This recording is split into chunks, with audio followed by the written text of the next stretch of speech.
Hi, my name is Jared. I'm from Harmony Science Academy, Grand Prairie. For my project, I will explain who is behind this geometry idea. Many people know about geometry before us without even knowing what geometry actually was. Such as the Babylonians and the Egyptians, they know about versions of the Pythagorean theory about 1500 years ago before the Pythagoras. So think about how the pyramids are. And now think about the Egyptians and how they used geometry to build them without any actual modern tools. That's about how long ago geometry was used, and I'm sure it was used long before that too.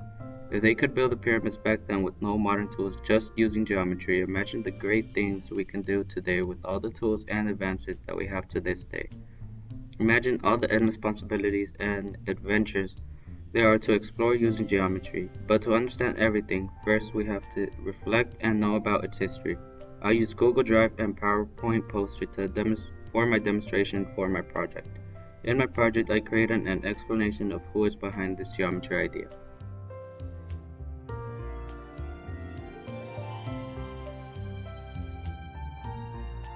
My ELA component. I decided to use the journal and write about what I do every day for the project. To read my final journal, please go to my website. In my social studies component, I wrote about the history connections. I chose this therefore I could discover more about my project and its history in more depth. Leonhard Euler was one of the world's greatest mathematicians of all time. He was a Swiss man who spent a considerable part of his life in Russia. This meant that he had a Swiss and Russian influence. One of the problems for which he was famous for solving was the 7 bridges of Königsberg. I find the context of this question interesting because he was perhaps the first to show that measurement, as in geometry, was not an essential part of mathematics.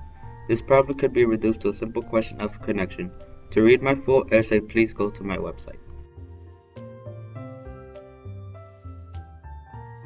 Thanks for watching my PBL, and I hope you enjoyed it.